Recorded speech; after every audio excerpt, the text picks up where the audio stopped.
The Cod Wars. From the 50s to the 70s, Iceland, a tiny volcanic rock with fewer people than most London boroughs, took on the UK and its mighty Royal Navy. The reason? Fish. Iceland had been a fishing hotspot for centuries, but by the 20th century, British trawlers were scooping up cod like a kid hogging candy at Halloween. Iceland, newly independent and feeling spicy, decided to extend their exclusive fishing zone from 4 to 12 nautical miles in 1958, essentially telling the British, "F off with your nets, will ya?"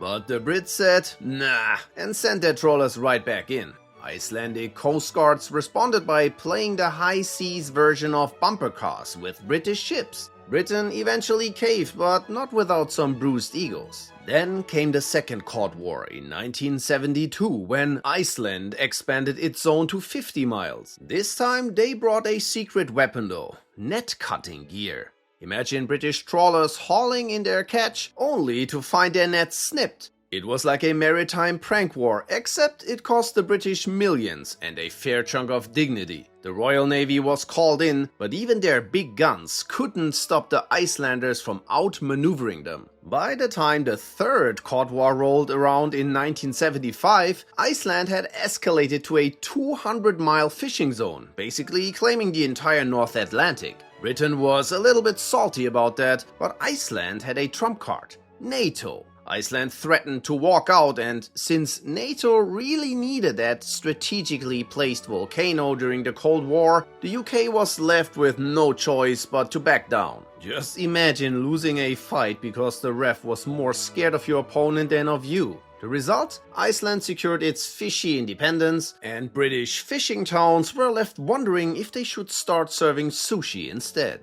The Lobster War. It's the 1960s and France has a problem. They've lost their African colonies, meaning their lobster supply has gone kaput. Then, like a beacon of hope, word spreads about Brazil's lobster-packed waters. The French come sniffing around, but since they can't just say they want to snatch Brazil's lobsters, they try a clever little ruse. They just claimed they are researching lobster nurseries. Brazil, suspicious but accommodating, lets a few boats in. Well, surprise, the French weren't researching anything except how to make a fast buck. When Brazil catches on, they shut it down, only for the French to come slinking back, this time fishing further out. What follows is a seafood soap opera. Brazil seizes French boats, the French claim lobsters swim like fish, so they are fair game, while Brazil insists lobsters don't swim, they crawl on their territory.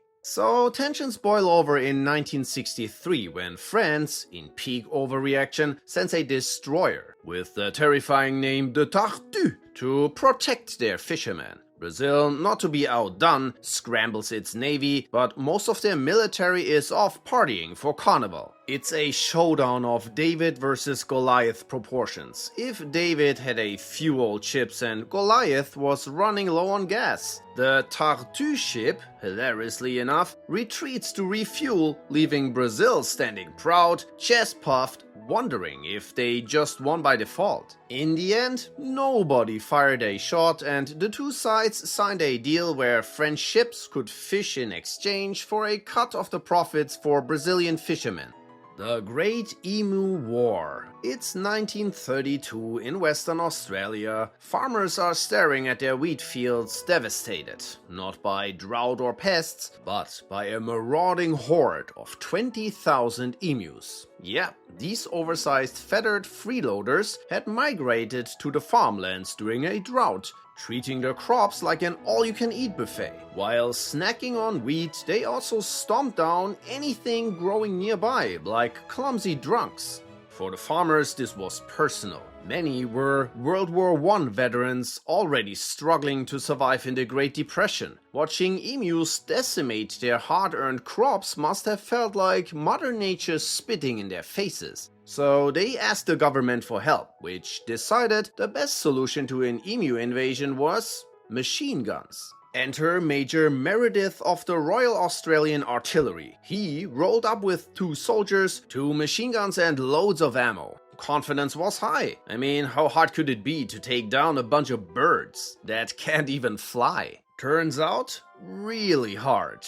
Day one, they tried ambushing about 50 emus, but the birds scattered in all directions as soon as the shooting started, so they maybe got 10 birds. By day two, they set up an ambush near a waterhole, waiting for thousands of emus to gather. When the moment came, the soldiers fired, only for one of the machine guns to instantly jam. The emus ran off, probably joking about the clown soldiers. By now, it was clear that these emus were pros at guerrilla warfare. They moved in small groups, each with a lookout who alerted the others at the first sign of danger. They outmaneuvered the soldiers and sometimes just outright tanked the bullets like feathered juggernauts. Desperate, the soldiers tried herding emus into the line of fire using trucks. But this led to a gunner firing from a moving vehicle to crash into an emu. The bird walked away, the truck did not.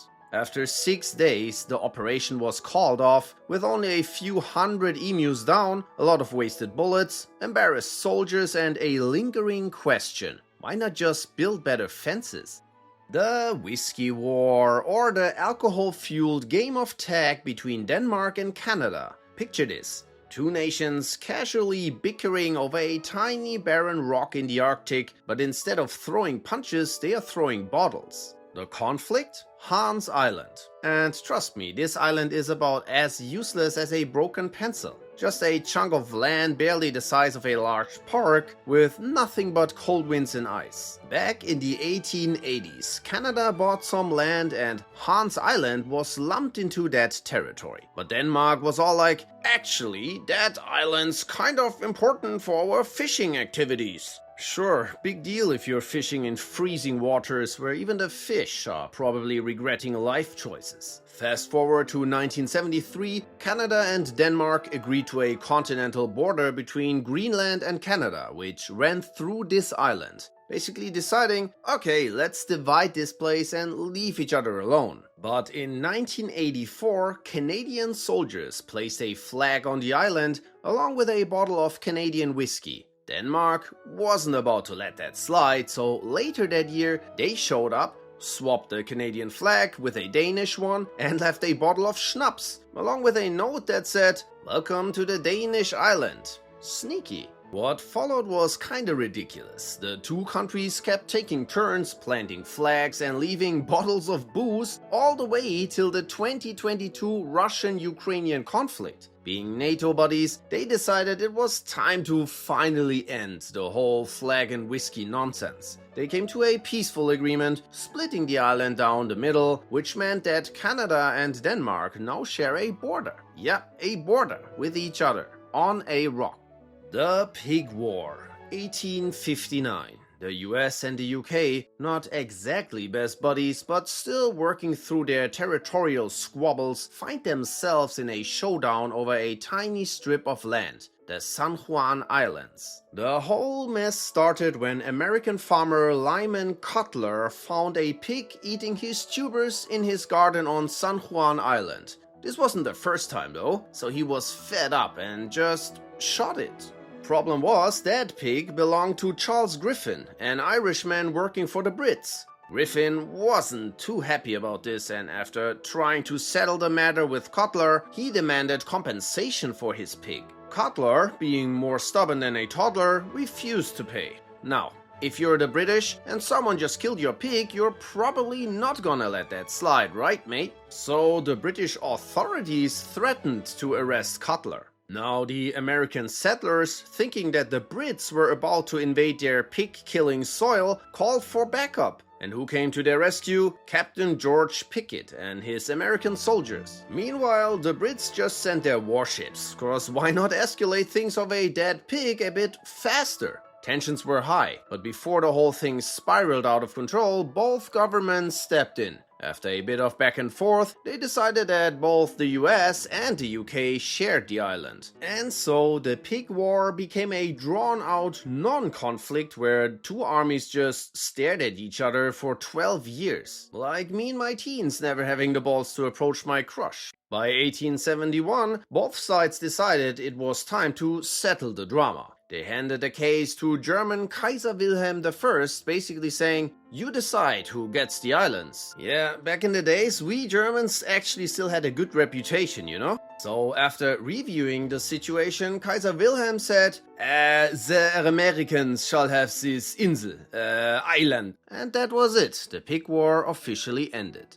The soccer war for you Americans. It's 1969 and tensions between El Salvador and Honduras are hotter than a jalapeno. Why? Well, Honduras had a land reform program, basically kicking small farmers off fertile land and handing it over to big companies like the infamous United Fruit Company. Hondurans weren't thrilled, and when Salvadoran immigrants started working those lands, things got nasty. By nasty I mean riots, protests, and a good dose of finger-pointing. Honduras accused Salvadorans of stealing jobs and resources, so they started kicking them out. Over 100,000 people. Salvadorans weren't just mad, they were furious. And just as this simmering stew of anger and resentment was about to boil over, the countries faced off in the 1970 FIFA World Cup qualifiers. Bad timing? Oh, absolutely. The games were a disaster. Fans fought, flags burned, and insults flew faster than you can say schnitzel. When El Salvador lost the first match, their players were pelted with garbage. Then, in San Salvador, Honduras' team got a similar welcome, except it involved literal rocks. The decisive third game, El Salvador won, but by then this wasn't just about soccer, it was war. In July 1969, El Salvador launched a full-scale invasion of Honduras. Fighter jets bombed towns and troops stormed across the border. At first they dominated, but by July 15th, Honduras started airstrikes. A ceasefire came on July the 18th, and El Salvador finally withdrew on August the 2nd after threats of sanctions. All over a game? Not quite, but soccer was the spark that lit the powder keg.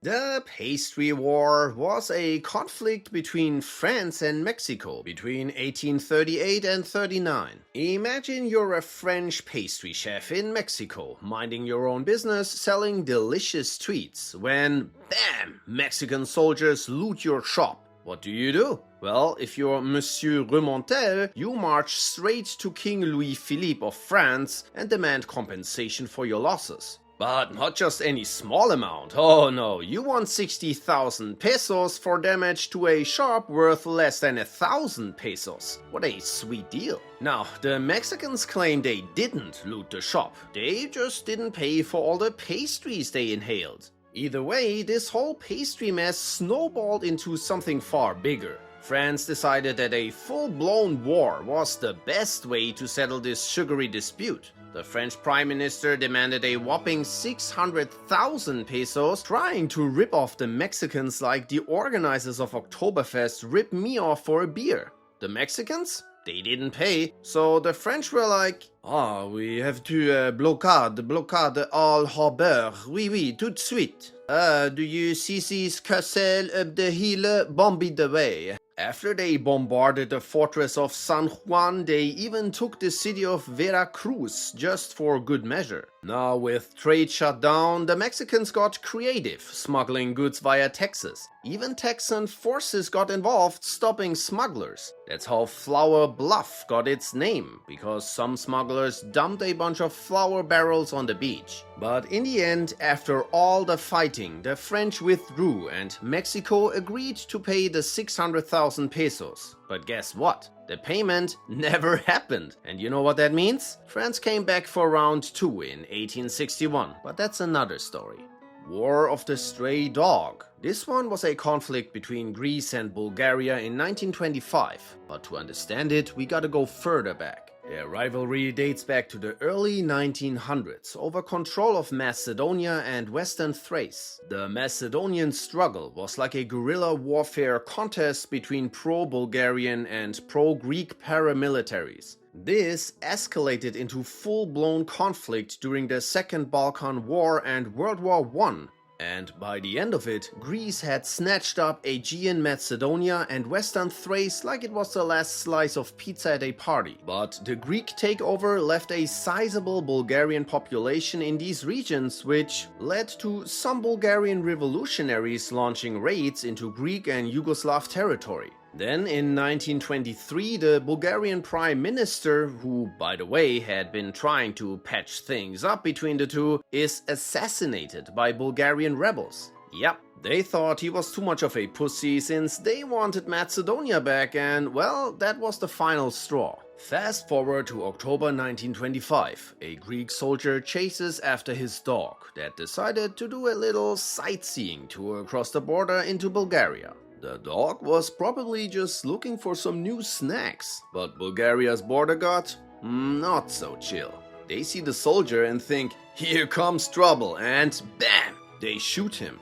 But hold up, that's one version of the story. The other version says a squad of Bulgarian soldiers crossed the border and just randomly killed a Greek captain. Either way, stuff went to shite real quick. Now, Bulgaria, realizing they just stirred up some trouble, went full on oops, wasn't me mode, and even offered to let Greek police investigate the whole thing. But Greece was having none of it. They sent an ultimatum. We want an apology, we want the guys responsible punished, and we want 2 million French francs as compensation. And then they even just casually occupied the Bulgarian town of Petrich. No biggie. Some small skirmishes broke out, but the World Police League of Nations came in and slapped both countries on the wrist. They told Greece to pull out of Petrich, ordered a ceasefire, and told Greece to pay Bulgaria £45,000. Yep, Greece had to pay up. In the end, over 50 casualties, a whole lot of barking, and a big check later, Greece and Bulgaria called it quits. Oh, and Greek General Theodoros Pangalos was overthrown by the same army that put him into power. I guess getting into a war over a dog just wasn't a good look for him.